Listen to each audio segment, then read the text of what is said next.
तर आपली ही दृश्य आपण पाहतोय ती नागपुरातली आहेत। फहीम खानच्या घरावरती बुलडोझर चालवण्यात येतोय। तुषार कोळे यांच्याकडून आपण अधिक माहिती घेऊया। तुषार, बुलडोझरची आता ही प्रक्रिया संपूर्ण सुरू झालेली आहे आणि फहीम खानवरती देशद्रोहाचा ठपका सुद्धा आहे।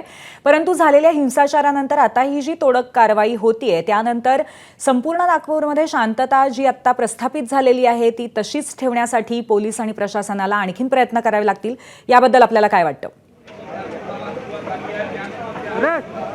तर कारवाई सुरू झालेली आहे आणि या संपूर्ण बिल्डिंगमध्ये कोणीही राहत नाही। लीजवरती घेण्यात आलेली ही जागा आहे, परंतु हे बांधकामच अनधिकृत असल्याचं लक्षात आल्यामुळे महानगरपालिकेने या कारवाईला सुरुवात केलेली आहे। फहीम खान याने जमावाला भडकवण्याचा संपूर्ण प्रयत्न केला आणि त्यातनं हिंसाचार उफाळला अशा पद्धतीचा आरोप त्याच्यावरती ठेवून त्याला अटक करण्यात आलेली आहे। त्याच्यावरती देशद्रोहाचा गुन्हा दाखल करण्यात आलेला आहे। नागपूर हिंसाचाराच्या पार्श्वभूमीवरती पुढे ही महत्त्वाची कारवाई होताना आपल्याला दिसतेय।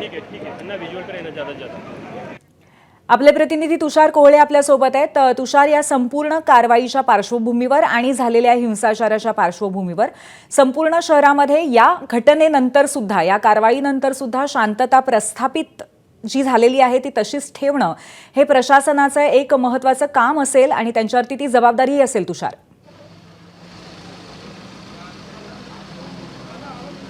निश्चितच जर का आपण बघितलं सुरुवातीला दृश्यांमध्ये आपण आता सध्या इथे काय सुरू आहे हे दाखवून देऊ दर्शकांना।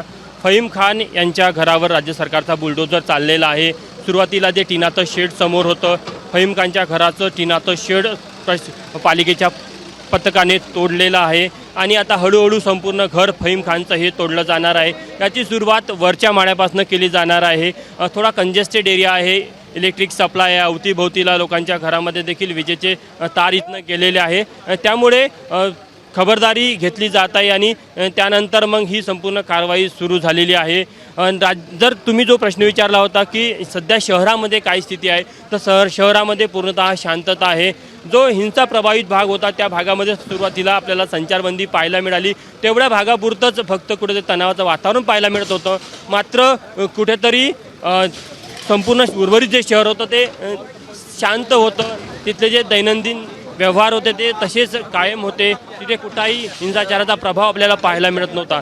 आपण बघू शकतो की सध्या जे दृश्यांमध्ये पाहायला मिळतं की जी सुरक्षा भिंत आहे फहीम खानच्या घराची ती पाडण्याचं काम पालिकेच्या पथकाकडनं सुरू आहे। सोबतच हळूहळू वरचा माळा त्यानंतर खालचा माळा अशा प्रकारे टप्प्याटप्प्याने हे संपूर्ण बांधकाम तोडलं जाणार आहे आणि एक संदेश देण्याचा देखील प्रयत्न केला जात आहे की राज्य सरकारने आधीच सांगितलं होतं की या हिंसाचारामध्ये जे दोषी असतील त्या सर्वांवर कारवाई केली जाईल आणि त्याची सुरुवात फहीम खानपासून होत आहे। फहीम खान हा हिंसाचाराचा मुख्य आरोपीपैकी एक आहे, त्यामुळे अतिक्रमण पथक त्याच्या घरावर कारवाई करून या संपूर्ण हिंसाचारामध्ये जे आरोपी आहे त्यांच्यावर कारवाई करताना दिसत आहे।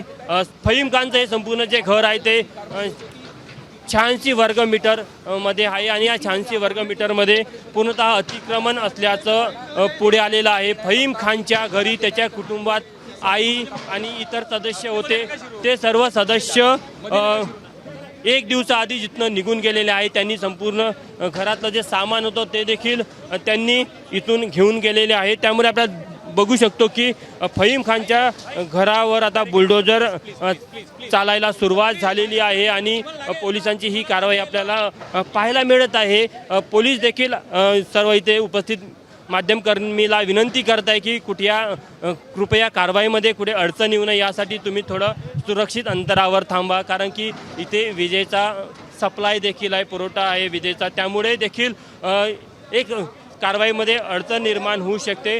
त्यामुळे पोलीस देखील आम्हाला विनंती करत आहे, नागपूर महानगरपालिकेचं पथक देखील विनंती करत आहे। दृश्यांमध्ये आपण बघू शकतो की कशा प्रकारे अवतीभोवती जर का तुम्ही दृश्य बघितलं तर हे लोक फहीम खानचे जे शेजारी आहेत ते हे आपल्या डोळ्याने फहीम खानच्या घरावर राज्य शासनाची कारवाई होताना पाहायला फहीम खानच्या घरावर जी कारवाई होत आहे ते बघताना दिसत आहे आणि राज्य सरकारने यासाठी आधीच सकाळपासून तयारी केली होती, ते देखील आपल्याला सकाळपासून पाहायला मिळत होतं।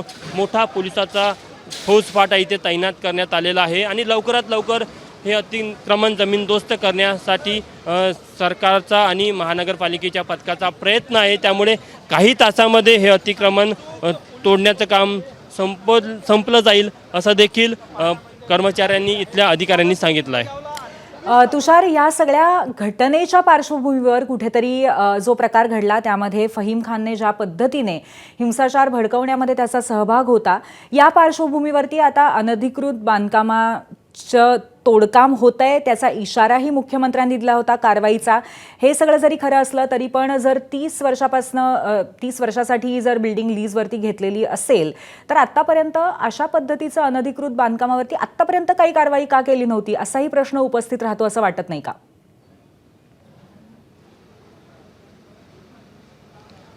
नाही, याआधी देखील नागपूर महानगरपालिकेने फहीम खानला नोटीस बजावलेली होती, कारण की लीज संपलेली होती आणि लीज संपल्यानंतर त्याला घर खाली करायचं होतं। मात्र त्याच्या कुटुंबियांनी त्या घरावर ताबा मिळवलेला होता। आणि आता जरी तुम्ही दृश्यांमध्ये बघितलं तर ही संजय बाग जी कॉलनी आहे, संजय बाग कॉलनी परिसरामध्ये ही जी अतिक्रमणाची कारवाई होते ती राज्य सरकारच्या म्हणण्यानुसार नियमानुसार होत आहे। फहीम खान हिंसाचारातला आरोपी आहे म्हणून त्याच्यावर लगेच कारवाई केली जात आहे असं नाही, तर नियमानुसार ही कारवाई केली जात आहे। कारण की फहीम खानने या 86 वर्गमीटर जमिनीवर पूर्णतः अतिक्रमण केलेलं होतं आणि अतिक्रमण करून त्यांनी ही इमारत बांधलेली होती। आणि त्यामुळे कुठेतरी आपल्याला पाहायला मिळत आहे की ज्या प्रकारचं हे दृश्यांमध्ये आपल्याला दिसून येतं की नागपूर महानगरपालिकेचं पथक ह्या संपूर्ण अतिक्रमणाच्या कारवाईला वेगात पूर्ण करण्याचा प्रयत्न करत आहे। फहीम खान हा मुख्य आरोपीपैकी एक आहे, त्यामुळे त्याच्यावर कारवाई करून इतर आरोपींना एक संदेश देण्याचा प्रयत्न राज्य सरकार करत आहे। आतापर्यंत जर आपण बघितलं तर 10 जे वेगवेगळे गुन्हे दाखल आहे नागपूर शहरामध्ये, त्या गुन्ह्यांमध्ये 104 आरोपींना अटक करण्यात आलेली आहे आणि आणखी 3 अतिरिक्त गुन्हे सायबरकडनं दाखल होण्याची दाट शक्यता आहे। सोबतच आरोपीची संख्येमध्ये देखील मोठी वाढ होण्याची शक्यता आहे। मात्र दृश्यांमधनं जे आपल्याला दिसतं की कुठंतरी राज्य सरकारला एक मेसेज द्यायचा आहे की आपल्याकडे हे कायद्याचं राज्य आहे, कोणालाही कोणत्या गोष्टीचा विरोध असेल तर त्याला कायद्यानुसारच तसा निषेध नोंदवण्याचा, त्याचा न्याय मागण्याचा अधिकार आहे। जर का कोणी कायदा हातात घेऊन हिंसाचार पसरवण्याचा प्रयत्न करेल तर मग राज्य सरकार त्यांच्यावर कशाप्रकारे कडक आणि कठोर कारवाई करू शकतं हे आपल्याला इथून दिसून येतं। आणि याच कारवाईमध्ये आपल्याला पाहायला मिळतं की ज्या प्रकारे हा बुलडोजर आता फहीम खानच्या घराची जी सुरक्षा भिंत तोडण्याचं काम करत आहे, काही वेळामध्ये हे संपूर्ण बांधकाम देखील जमीनदोस्त केलं जाईल। यावरनं लक्षात येतं की राज्य सरकारने किती कठोर आणि तात्काळ भूमिका घेतलेली आहे। कारण की कुठेतरी या हिंसाचारामध्ये राज्य सरकारची देखील नाचक्की झालेली होती, कारण की हिंसाचार झाला तेव्हा पोलिसांना देखील मोठ्या प्रमाणात संघर्ष करावा लागला, मोठ्या प्रमाणात पोलीस देखील जखमी झालेले होते।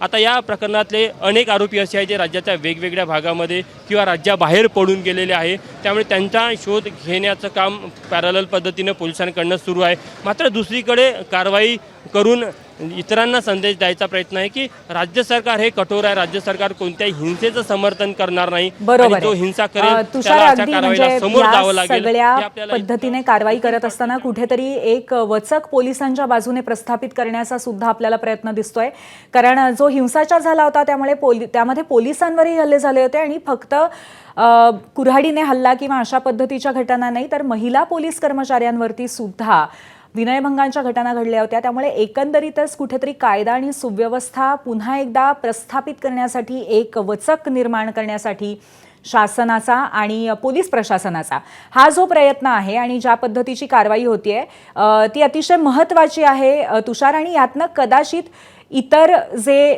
थोडेसे हिंसाचारामध्ये सहभागी झाले होते किंवा भडकाऊ भाषणं करण्याचा प्रयत्न करत असतील अशांनाही वचक बसेल तुषार।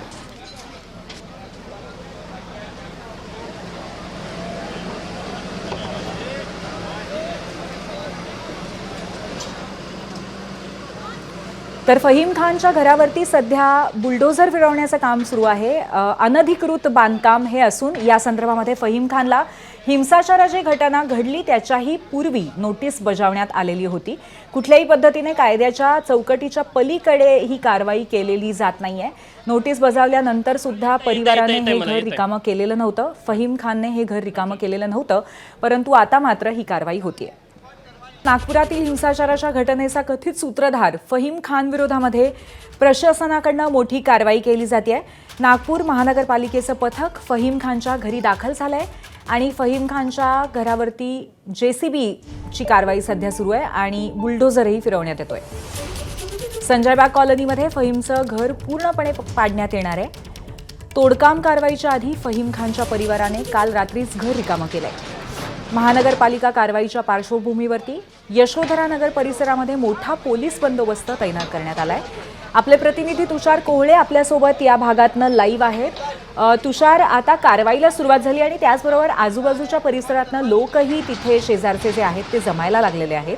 या पार्श्वभूमीवरती सध्या पोलिसांनी बंदोबस्त कसा केलेला आहे? जर तिथे आणखी लोक जमले तर त्यांना कुठेतरी कंट्रोल करण्यासाठी योग्य तेवढा फौज पाहता आहे का?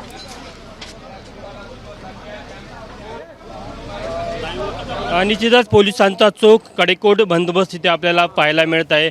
आपण जर का वर दृश्यांना बघितलं तर लक्षात येतं की ज्या प्रकारे इथे प्रशासनाने तयारी केलेली आहे ती पूर्णतः पुरेशी आहे. संपूर्ण परिस्थितीचा आढावा घेऊनच प्रशासनाने ही पूर्ण तयारी केलेली आहे. आपण आत्ता जे थेट दृश्यांमध्ये आपल्याला पाहायला मिळत आहे की विजेचा जो सप्लाय आहे फहीम खानच्या घराला लागून एक विजेचा खांब आहे आणि तो अतिक्रमणची जी कारवाई करण्यासाठी अडचणीचा ठरत होता. त्यामुळे त्या खांबावरचा विजेचा जो सप्लाय आहे तो महावितरणच्या लोकांकडनं कट केला जात आहे आणि त्यानंतर मग इथे जो JCB असेल, पोकलँड असेल, त्या माध्यमातून हे संपूर्ण घर जमीनदोस्त करण्याचं काम सुरू केलं जाईल. सुरुवातीला आपण बघू शकतो की सुरक्षा भिंत तोडण्यात आलेली आहे. त्यानंतर समोर जे टिनाचं शेड होतं ते तोडण्यात आलेलं आहे आणि हळूहळू जी अतिक्रमण पथकाची जी कारवाई असते ती टप्प्याटप्प्याने आपल्याला होताना दिसत आहे. नागपूरच्या हिंसाचाराचा कथित सूत्रधार फहीम खानच्या घराची तोडक कारवाई सध्या सुरू आहे. नागपूर महानगरपालिकेकडनं पथकाद्वारे या संपूर्ण घरावरती कारवाई करण्यात येत आहे. त्याच्या घरावरती बुलडोझर फिरवला जातोय. तुषार यांच्याकडनं अधिक माहिती घेऊया. आपले प्रतिनिधी तुषार, आता प्रत्यक्ष हे बांधकाम पाडायला सुरुवात झालेली आहे. काय परिस्थिती आहे सध्या तिथे? निश्चितच प्रत्यक्ष बांधकाम पाडायला सुरुवात झालेली आहे.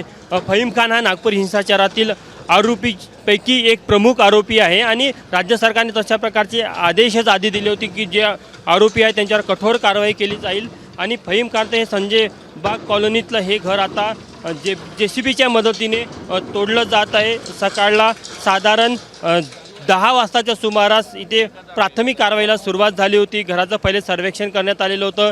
जो विजेचा सप्लाय होता, पुरवठा होता, तो तोडण्यात आलेला होता आणि त्यानंतर मग आता या सर्व कारवाईला सुरुवात झाल्याचं आपल्याला पाहायला मिळतं. जर का तुम्ही अवतीभोवती बघितलं तर मोठ्या संख्येने पोलिसाचा बंदोबस्त आहे. पण फहीम खानच्या परिसरातील लोक देखील वेगवेगळ्या गच्चीवर उभे राहून, वेगवेगळ्या टेरिसवर उभे राहून ही कारवाई पूर्णतः बघताना दिसत आहे.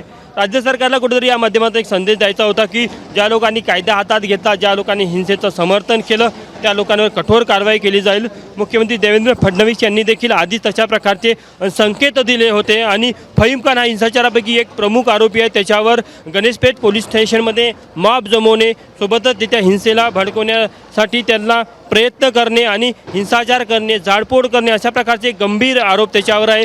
फहीम खानवर देशद्रोहाचा देखील गुन्हा दाखल झालेला आहे. त्यामुळे राज्य सरकारने कठोर कारवाई त्याच्यावर केलेली आहे आणि ही कारवाईची सुरुवात आपल्याला पाहायला मिळत आहे की फहीम खानचं ते अनधिकृत घर होतं त्याच्या तोडकामापासून होताना दिसत आहे. संजयबाग कॉलनी आहे यशोधरा पोलीस स्टेशनच्या हद्दीमध्ये. त्या हद्दीमध्ये हे घर आहे. 86 वर्गमीटरमध्ये हे घर बांधण्यात आलेलं आहे. लीजवर हे घर मिळालं होतं, मात्र लीज संपल्यानंतरही या जागेवर फहीम खानच्या कुटुंबानं ताबा मिळवला होता आणि 2 दिवसांनी नागपूर महानगरपालिकेने त्याच्या कुटुंबाला घर खाली करण्यासंदर्भात नोटीस बजावलेली होती. कालच फहीम खानचं कुटुंब संपूर्ण घर सोडून इथनं निघून गेलेलं होतं. त्यांनी घरातलं संपूर्ण सामान देखील सोबत घेऊन गेले होते. त्यामध्ये फहीम खानचे आईवडील असेल, पत्नी असेल, मुलं असेल. आता सध्या जेव्हा कारवाईला सकाळला इथं अधिकारी, कर्मचारी आहे, पोलिसाचं पथक, नागपूर महानगरपालिकेचं पथक पोहोचलं तेव्हा फहीम खानच्या घरी कोणतेही सदस्य नव्हते. घर खाली होतं. आणि दृश्यांमधनं आपल्याला पाहायला मिळत आहे की मोठ्या प्रमाणामधनं या कारवाईचा जो धूर पुढे हवेमध्ये दिसत आहे आणि राज्य सरकारने या कारवाईच्या माध्यमातून थेट संदेश देण्याचा प्रयत्न केलेला आहे की जे पण कायदा हातात घेईल त्यांच्यावर कशाप्रकारे कठोर कारवाई केली जाईल, कारण की आपल्याकडे कायद्याचं राज्य आहे, आपल्याकडे संविधान आहे, त्यामुळे कोणत्याही गोष्टीचा विरोध करण्याची एक पद्धत आहे, त्यासाठी कायदेशीर अधिकार देखील आहे आणि त्या सर्व अधिकाराचा वापर करूनच तुम्हाला प्रत्येक गोष्टीचा विरोध करता येतो. मात्र ते सर्व कायदे बाजूला ठेवून, ते अधिकार बाजूला ठेवून जर का हिंसा केली जात असेल, लोकांच्या घराची नासधूस केली जात असेल, सार्वजनिक मालमत्तेचं नुकसान केलं जात असेल, तर मग राज्य सरकार गप्प बसणार नाही. राज्य सरकार देखील तितक्याच आक्रमकतेने आरोपींवर, दोषींवर कारवाई करेल आणि ते आपल्याला या कारवाईतनं दिसत आहे की आता जवळपास घर जे फहीम खानचं आहे ते तोडायला सुरुवात झालेली आहे आणि हे तोडकाम बघण्यासाठी मोठ्या प्रमाणामध्ये अवतीभोवती लोक आपल्या टेरिसवर गोळा झालेले आहे आणि ते देखील हे उघड्या डोळ्याने ही सर्व कारवाई बघत आहे, जेणेकरून जो पण हिंसेचा सहारा घेईल, जो पण कायद्यांचं उल्लंघन करेल त्याच्यावर काय कारवाई होऊ शकते हे जनतेला देखील दिसावं. त्यासाठी अशा प्रकारची नागपूरमध्ये राज्य सरकारच्या वतीने महानगरपालिकेचं पथक आणि पोलीस प्रशासनाच्या तुषार मदतीने खरे, या सगळ्या प्रकरणामध्ये राज्य सरकारने अतिशय निर्णायक महत्त्वाचं अशा पद्धतीचं पाऊल उचललेलं आहे आणि एक मोठी कारवाई सध्या केली जाते, यावरती नजर असेलच. धन्यवाद आपण दिलेल्या माहितीबद्दल. एबीपी माझा, उघडा डोळे बघा नीट.